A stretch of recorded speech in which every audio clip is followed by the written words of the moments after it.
Welcome. My name is Dr. Jofuasia, and I am delighted that you can join us today. With me here is Zelalem, Wongel, and of course, the beautiful Jane Opondo. And they'll get a chance to introduce themselves, obviously. But before then, please like, share, and subscribe to Jofuasia Media, but also to Wongel Zelalem. I think you'll like her content. She's an incredible content creator. And we'll be talking about some of that so you get to know that. All right. And when you subscribe, remember, especially to hit that notification bell for me and also for Zelalem Wongel. All right. So, Zelalem, it's good to have you here. It's great to be here. Thank you for having me. Absolutely. Thank you for making some time or taking some time out of your very busy schedule, obviously, to come visit with us as Jofuasia Media. Of course. Great. It's good to have you. Now, I think that you have rapidly gained quite a following on YouTube and on social media. And I know because I follow you and I know I see your content and some of my staff here follow you as well. So maybe a good thing to do, a good place to start would be to let you introduce yourself to our audience, those who may not have known you, and give them a chance to know what Wongel Zelalem is all about, what you do, and how you do. So the floor is all yours. Okay, thank you. Absolutely. Well, my name is Wongel Zelalem, as you just said it. People find it hard to say my name properly, especially if you're not from Ethiopia. I understand why it's not going to be said the right way, but it doesn't matter. I don't catch feelings. Okay. I know it's hard. But yeah, so as you said, I am a YouTuber. I'm a content creator. I'm also a contributor for African Diaspora News Channel. We talk about anything that has to do with African people, Black people, the diaspora, our issues, our concerns, our everything that has to do with us, both positive and negative, because the whole goal for me personally, as well as the channel, is to unite. First of all, unite us. And second of all, talking about the things that matter to us. And usually we allow other people to, talk about that for us. Other people, by that I mean like mainstream media, Western world, unfortunately, if you don't talk about it yourself, it's always going to have somebody's touch to it, somebody's narrative to it. So that's the whole goal for us to have a channel. It's literally to talk about what matters to Africans and the diaspora community. And I think it's working because, there are so many people that tell us that it's inspiring them to come back to the continent, or they're actually visiting the continent, or they're saying, wow, I didn't know all these good things are happening on the continent. Everything they hear is like death, drought, sickness, war, and stuff. So there's always there's a lot of side to a story, right? Same Absolutely. thing. Absolutely.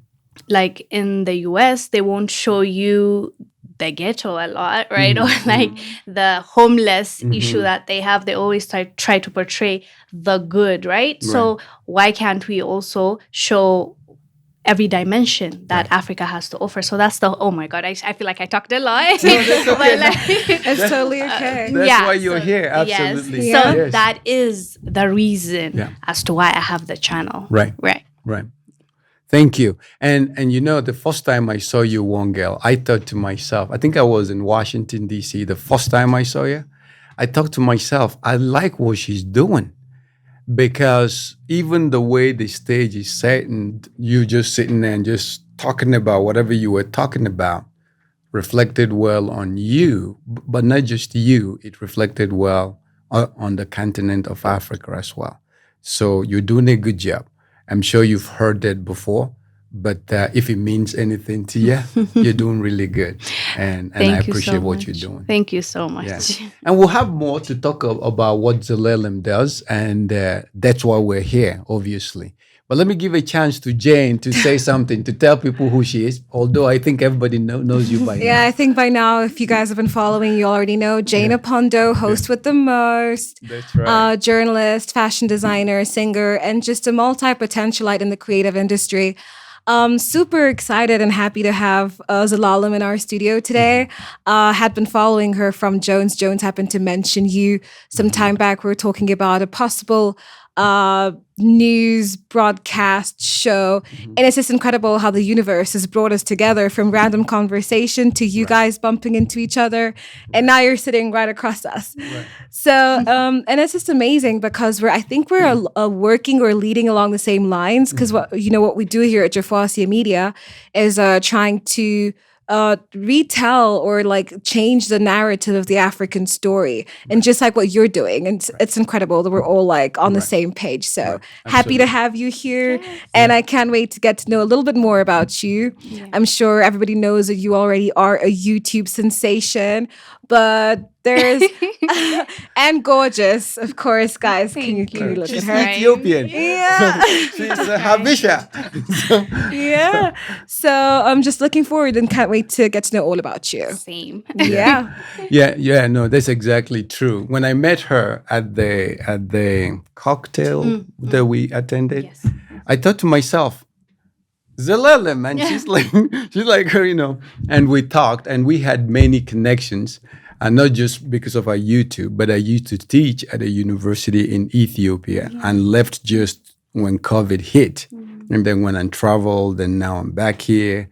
And I ran into a Habesha. And of course, I have to represent, from University of Gander. And although you went to different university, Yes. but we're all from same place, right? Yes. Cool. All right, let's dig into a little bit about what you now do. How did you discover your passion for what you now do with YouTube, with telling African story, with presenting the fact? Because I saw a recent video you uploaded where you talked about the same exact thing that you just hinted at, about how it is that the West or the international media will stack up all the good things happening in their countries and then try to contrast it with all the bad things happening in our country. But they're not comparing apples to apples. They're comparing apples to oranges. And I think you picked up on that. And you said, well, let me show you some of what's happening in your country as well. And if I recall, you showed some of the disastrous and catastrophic area in those foreign countries. And you also talked about how did you come about this passion and how did you embrace it? I thought it was pretty clever. So tell us. Yeah. So, until I would say 6 years ago, I was busy with my life, right? So, and it's fine. Everybody's busy. They have their own thing going on. They don't have time to sit and think about what is going on outside of their lives, right? Like it's what people do. We get consumed with our own issues. But I had time when I first moved to Kenya. For the first time, I had an opportunity to just be alone, sit alone, think about what's happening, read, watch YouTube videos. And sometimes when you watch a certain video, another one gets recommended, another one. So you get into this rabbit hole of all the contents that have been there you've never watched. Now all of a sudden it's there in your homepage and stuff. So the more I researched, the more I watched like the atrocities, right? Like how our people are being treated both inside the continent and outside of the continent, and the history. Of course, we knew about slavery, we knew about colonization, but when you dig deep, it's just so hard for you to believe a human being was capable of doing that to another human being. So the more I learned, the more I felt like I needed to say something. I had a voice, to the point where I'll go to my family and just talk and talk and talk about the things that I was reading. Yeah. And it got to the point where they're like, I'm so tired about hearing this. Why don't I promise this is true story. I'm so tired of this. But there's this thing called YouTube. Why don't you just upload? That's how it started. Why don't you just upload? Wow, And I got the camera. Right. I got a laptop, and then I started learning editing. I started filming myself and posting. Of course, the very first few videos is just I was like a robot, because in front of the camera, it's Humble hard. You're like, beginnings. yes. And I left them there. Like, you can see them. If you go, oh my God, it's just tragedy. But I still did it. I still went ahead and talked about the things that I cared about. Right. So the more I talked about it, the more I realized, like, if not me, then who? Yeah. Right. Because at some point you're like, but like, I'm not a politician. I'm not a professor. I'm not these people that are up there, like in the hierarchy of our society. Of course. But I'm like, but even my voice matters. It matters. These people are making decisions like for me, right? Yes. The members of parliament, whoever it is, right? Even the mainstream media, they're serving me. They're coming and talking to me and telling me what's going on. Yeah. So I was like, why not? Because I was ashamed. There's a little part of you that tells you, but why are you talking about this? Other people are more informed. They know what. But I realized, no. If you don't take it up on yourself to do something about the thing that bugs you the most, you are leaving a hole in society. Because I believe each and every one of us has a purpose in this life. Absolutely. Every one of us. Yes. So if I'm bugged, or like I feel so strongly about something and I don't do anything about it, Right. I'm gonna part of the leave. problem, not the solution. On Yeah. top of that, whatever I was created to do or fill in the gap, I won't be filling it, because I just decided to stay quiet. Be So when I bystander. realized that, I'm like, it doesn't matter. I know it's cringy, because back in the days, people, I think I get like 10, 20 views, and probably 10 of them is mine. No. Fake it till you make it. You know. That's yeah. me when I started too. Exactly. So I was like, it's fine. And then, like, I think 2 years later, it started picking up. People started discovering my channel and started talking to me about it. And also I started working with African Diaspora News Channel. And so, I started growing and building this community, which I am so proud of. Like, I love my community, honestly, because it's like we're like-minded people, the same way we connected now. People care. They just don't know what to do, or like where to go to. So when you have like a community of people discussing and having an open dialogue, it will change. I used to think it's minuscule, but no, these little steps that we're taking are going to take us to the right path that we want to go It's big deal. towards. Absolutely. Yeah. Wow, that's really interesting. And like, so did all this come from a place of passion? Of course, you're very passionate about sharing the light or the darkness in African culture and history and all of that. But did you have a prior studies in journalism or like? Yes, I was just telling him earlier. Okay. My degree is in business and IT, and my master's is in marketing. Like, nothing to do. Yes, marketing has a little bit of communication in it and stuff, but not hardcore journalism. So that's why exactly I said earlier, I felt like a little bit weird about coming here and talking about the things that I'm passionate about. But what I realized is all of us have a voice. It doesn't matter if you have a degree. It's good to have, obviously. And I was also mentioning to Jones that I intend on just going ahead with this professional side of things and learning more, because I want to be the best I can be, right? But with that being said, you don't have to have that degree. You don't have to have that diploma in journalism or communication. If you're really passionate about something and you have the desire inside your heart, there is an absolute reason for it. Like, there's a reason for you to pursue that. First, you're gonna suck at it. Maybe not everyone, but most people. Like, you have to be like what do they? You have to be a fool first to get wise. Yes. Yeah, so I'm okay with, even when like I say something and maybe was not accurate, I have no problem coming the next week and saying, hey, like this one, I just found out a new update and we were wrong. It's fine. It's part of being a human being, you know? So like, at least I'm not doing it deliberately to mislead people. There are people out there on purpose. Their whole entire job is trying to tell you who you are. Yes, controversial. There's that side of it too. But there are people and organizations trying to spread an information, especially about Africans. Like people outside don't think we are living in houses and like it sucks. And there's a lot of work that needs to be done. But and Absolutely. to be fair, there are so many Africans now, young people coming out and trying to show the beauty in Africa. I'm sure you know most of them. They're doing a great, wonderful job. It doesn't have to be one way. Like someone can be traveling and showing you the beauty. Someone can just be sitting in their room and really showing you or telling you what is really going on. It doesn't have to be like, just because it worked for someone, you don't have to copy paste everything. Right. But as I said, if you have the passion for it, there's a reason, I can guarantee you. So just pursue it is my advice. I That's guess. really beautiful and like super motivational.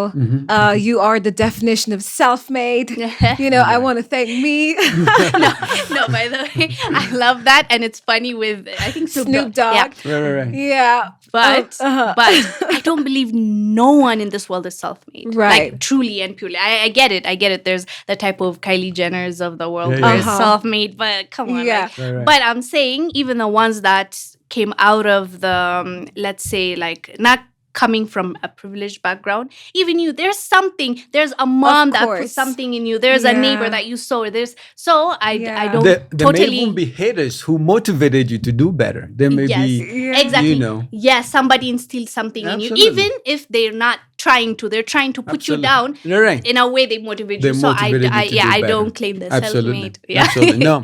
Yeah. No, I think that your story is actually pretty good. And when you mentioned to me or hinted at the fact that you might even want to go back and do the more professional communication type training, I almost said, don't do it. They ruin you. So I was like going to say, don't do it, Wongel, don't do it.